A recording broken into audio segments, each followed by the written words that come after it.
नमस्कार। उत्तर प्रदेश और उत्तराखंड में भारी जीत के बाद दिल्ली से लेकर लखनऊ वाराणसी तक बीजेपी के कार्यकर्ता जश्न में डूबे हुए हैं। पटाखे चलाए जा रहे हैं, मिठाइयां बांटी जा रही हैं, ढोल नगाड़े बज रहे हैं। होली 2 दिन बाद है, लेकिन बीजेपी कार्यकर्ता अभी से ही होली के रंग में डूब गए हैं। यूपी में बीजेपी को 3/4 बहुमत मिलता दिख रहा है। इतना वोट बीजेपी को राम मंदिर आंदोलन के दौरान भी नहीं मिला था। लखनऊ की सभी सीटों पर बीजेपी जीत रही है। प्रधानमंत्री मोदी के संसदीय क्षेत्र वाराणसी की सभी 5 सीटों पर बीजेपी आगे है। पूरे उत्तर प्रदेश में इस वक्त मोदी की सुनामी नजर आ रही है।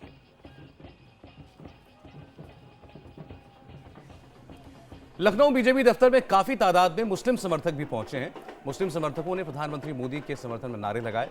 इंडिया टीवी के संवाददाता नीतीश चंद्र ने इनमें से कुछ महिला समर्थकों से खास बातचीत की। बीजेपी दफ्तर में मनाए जा रहे जश्न में मुस्लिम महिलाएं भी शामिल हो रही हैं। यहाँ पर आप देखें, ये मुस्लिम महिलाएं हैं और जिस तरह से बीजेपी को भारी जीत मिली है, यहाँ ये भी जश्न मना रही है। क्या कहेंगी आप, जिस तरह से जीत मिली है? हम लोग बहुत खुश हैं, बहुत काम किया उन्हीं ने। हाँ, जो ऊपर दरी वाले झूठ बोलते हैं, वो झूठ पे हम लोग नहीं चलते, हम लोग उनके साथ हैं। आमतौर पर जो माना जाता है कि मुस्लिम समाज का समर्थन नरेंद्र मोदी को नहीं है, आपको लगता है कि अब धीरे धीरे ये बदलेगा माहौल? नहीं, माहौल बदलेगा, बदलेगा। मेरा संदेश पहुंचाइएगा हम सबका। आप क्या कहेंगी, जो मुस्लिम महिलाएं यहाँ पर आई हुई हैं, अब आपको लग रहा है कि धीरे धीरे बीजेपी के प्रति, नरेंद्र मोदी के प्रति जो झुकाव है वो बढ़ा है मुस्लिम महिलाओं? देखिए, हमारे यहाँ अभी कुछ दिन पहले जो है सदस्यता अभियान भी चला था, तो उसमें भी जो है मुस्लिम बहनों ने क्या, मुस्लिम मर्दों ने भी जो है बीजेपी का बहुत साथ दिया था। और बहुत लखनऊ में तूफानी जीत का जश्न मना रहे बीजेपी प्रदेश अध्यक्ष केशव प्रसाद मौर्य ने एक बड़ा बयान दिया है। उन्होंने कहा कि सरकार बनने के साथ ही पिछले 14 सालों की फाइलें खुलेंगी। अखिलेश और मायावती के कार्यकाल के दौरान हुए भ्रष्टाचार की जांच होगी। कैराना में हिंदुओं के पलायन की जांच होगी। इंडिया टीवी के संवाददाता अभिषेक उपाध्याय ने केशव मौर्य से एक्सक्लूसिव बातचीत की। केशव मौर्य हमारे साथ है। केशव जी बताइए, यहाँ से नारे लग रहे हैं, केशव मौर्य मुख्यमंत्री नारे लग रहे हैं यहाँ पर। उत्तर प्रदेश के अंदर मुख्यमंत्री भाजपा का बनेगा। कौन बनेगा, एक केंद्रीय संसदीय बोर्ड तय इतनी बड़ी सुनामी क्यों आई, वजह क्या रही? माननीय नरेंद्र मोदी जी का करिश्मा है। उनके नेतृत्व में देश और प्रदेश आज भी खड़ा है, जैसे 2014 में खड़ा। उम्मीद थी इतनी ज्यादा सीटें मिलेगी? निश्चित उम्मीद थी। हमने कहा है कि हम अब की बार 300 पार करेंगे और जनता ने उसे स्वीकार किया। पहला कदम क्या होगा, पहला कदम क्या उठाएंगे? लोक कल्याण संकल्प पत्र में लिखी गई एक एक बात, भारतीय जनता पार्टी के पहले और अंतिम कदम जो भी आप रोमियो स्पॉट की बात की थी, रोमियो निश्चित वो लोक कल्याण संकल्प पत्र का हिस्सा।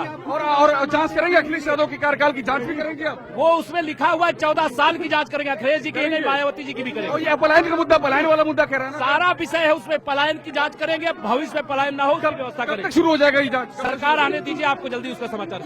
आप रेस में है कि नहीं? आप सीएम की रेस में है? आप सीएम की रेस में हैं? उत्तर प्रदेश में रेस में कोई नहीं रहता, पार्टी जिसे तय करती वो बनता है। आपके अंदर योग्यता है सीएम बनने, क्या मानते हैं? उत्तर प्रदेश में भाजपा का मुख्यमंत्री बनेगा। ये है केशव प्रसाद मौर्य हमसे बात करते हुए इंडिया टीवी से, और ये कहते हुए कि जो वायदे किए हैं वो पूरा करेंगे। और देखिए कितनी मुश्किल हो रही है केशव मौर्य का इंटरव्यू करने में। ये है बीजेपी, नरेंद्र मोदी की सुनामी में बीजेपी की जीतने के बाद बीजेपी की प्रदेश अध्यक्ष की स्थिति। कैमरामैन जहान शर्मा के साथ अभिषेक उपाध्याय, इंडिया टीवी, लखनऊ।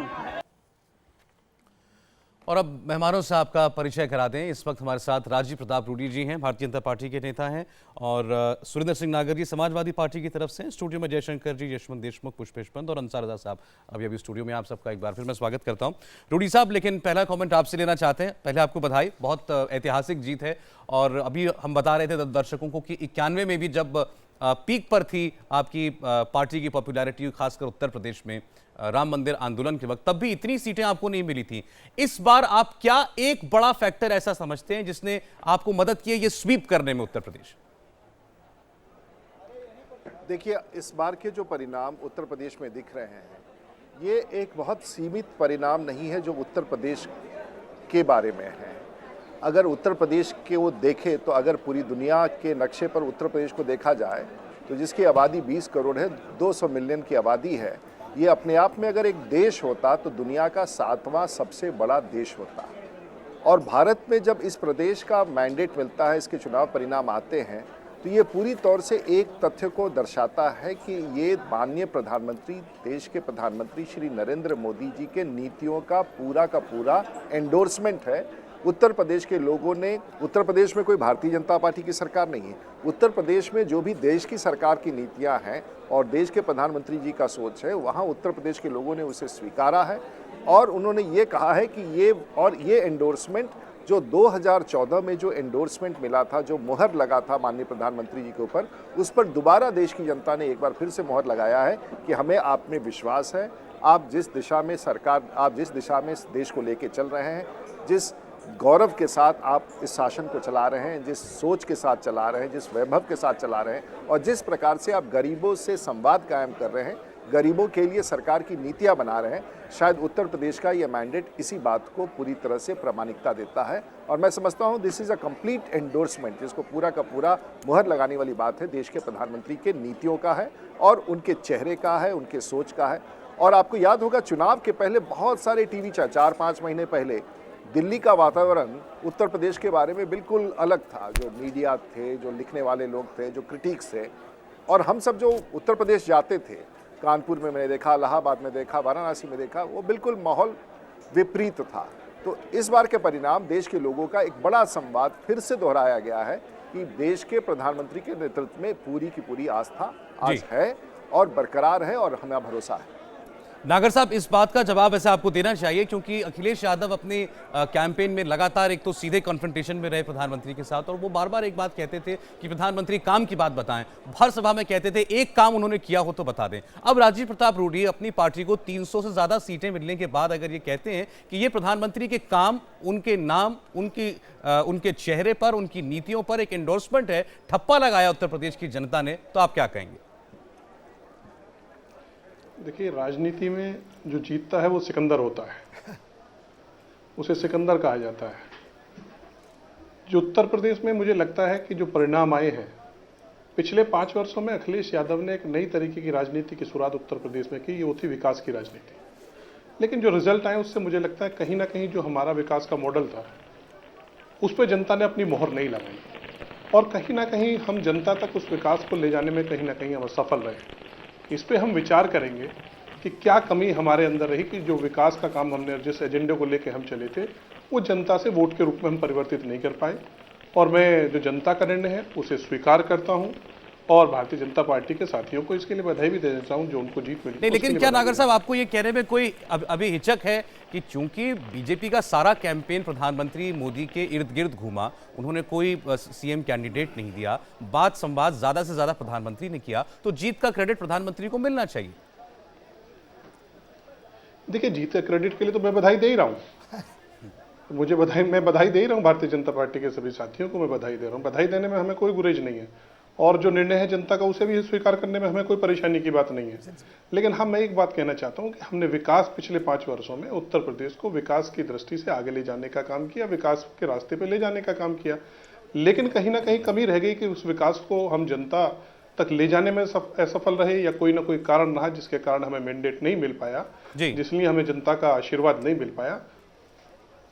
जी रूडी साहब, एक दूसरा बड़ा मुद्दा जो कि बहुत से लोग गेज नहीं कर पा रहे थे कि ये सिक्का किस ओर गिरेगा, वो था नोटबंदी। और अब ऐसा लगता है कि नोटबंदी ने आपके लिए बम्पर फसल काटने का काम किया। देखिए, शुरू के तौर पर कुछ लोगों को गलतफहमी हो गया कि ये अभियान हमारे लिए हमारा वाटरलू होगा, हम सरकार इसका जो नुकसान होगा और उस तरफ दिशा में ले जाने का प्रयास किया गया। देखिए, वो पार्टियां जिसके कार्यकर्ता धरती तक काम करते हैं, वो पार्टियां जिस नेतृत्व तक सीमित होता है, नेतृत्व ने समझा कि ये बस हमारे लिए कामयाबी हो जाएगी। हम सब चाहे बिहार की आबादी लगभग 13 करोड़ के आसपास है, वहाँ डिमोनेटाइजेशन का कोई इफेक्ट ही नहीं हुआ क्योंकि वहाँ जिस संख्या में लोग, आज सब तथ्य बताते हैं कि इस देश में 70% लोग $2 से कम में अपना जीवन व्यतीत करते हैं, यानी 150-150 रुपये के आसपास, 3-3.5 हज़ार रुपये की बेसिक आमदनी में, 3 से 4 हज़ार रुपये की बेसिक आमदनी में देश में। आखिर में जब उन लोगों को दिख रहा है कि देश के प्रधानमंत्री जो निर्णय ले रहे हैं ये हम गरीबों के लिए है और जो बड़े लोगों ने धन इकट्ठा करके देश पर एक प्रकार से कब्जा बना रखा है, तो उसी दिन ये तय हो गया था कि ये परिणाम ऐसे राज्यों में पूरे तौर से भारतीय जनता पार्टी के पक्ष में, और ये पूरा का पूरा एंडोर्समेंट है डिमोनेटाइजेशन का। और हम कहना चाहेंगे कि ये कितना भी कुछ कह ले, एक तरफ गरीबों का एक बड़ा रुझान जात से हट करके, धर्म से हट करके माननीय प्रधान, ये आस्था दिखा लोगों की आंखों में, लोगों के शब्दों में उत्तर प्रदेश में, और यही आस्था आज पूरे भारतवर्ष में गरीबों का है माननीय प्रधानमंत्री जी के प्रति। इसको आप नकार नहीं सकते हैं। जो बेचैनी है वैसे लोगों में है, और जो गरीब का जगह था, जो कभी तृणमूल टीएमसी क्लेम करती थी, जब कभी कांग्रेस कहती थी, जो कभी आम आदमी पार्टी, आज इन लोगों में इस बात की बेचैनी है कि गरीबों का जगह और गरीबों के दिल में भारतीय जनता पार्टी प्रवेश कर चुकी है, और आज गरीबों का पूरा स्थान जो है भाजपा में है। ये बात कहीं ना कहीं गरीब शब्द, गरीब की भावना, गरीब का सोच भारतीय जनता पार्टी और देश के प्रधानमंत्री से जुड़ गया है। शायद इस बात की बेचैनी इन राजनीतिक पार्टियों में और इन राजनेताओं में, क्योंकि हम करके दिखा रहे हैं, हम सिर्फ बोल नहीं रहे हैं, बाकियों ने बोला आपने जो भी बात कही हमने है, करके दिखाना शुरू किया है। ये इस दौरान चर्चा इसकी होती रहती थी। हमारे साथ बिल्कुल एक न्यूट्रल एनालिस्ट हैं जयशंकर गुप्ता जी। जयशंकर जी, अभी दो बातें जो कही हैं रूडी जी ने, एक नोटबंदी का एंडोर्समेंट लोगों ने किया, और दूसरा ये तथाकथित अमीरों की पार्टी समझे जाने वाली बीजेपी अब गरीबों की पार्टी बन गई है। गरीबों के बीच उसी प्यार से अब अपनाई जाने लगी है जैसे कभी किसी और पार्टी के बारे में सोचा जाता था। देखिए सौरभ, मैं इसको थोड़ा सा पीछे ले जाना चाहूँगा। जो बिहार विधानसभा के नतीजे थे, उससे भारतीय जनता पार्टी ने गहरा सबक लिया, लेकिन उससे बहुजन समाज पार्टी ने या समाजवादी पार्टी ने उत्तर प्रदेश में कोई सबक नहीं लिया। बिहार में नीतीश कुमार और लालू यादव और कांग्रेस का जो गठबंधन हो गया वो भारी पड़ा। वहाँ दूसरी बात ये थी कि नीतीश कुमार ने अन्य पिछड़ी जातियों के स्पेस को बीजेपी के लिए खाली नहीं छोड़ा था।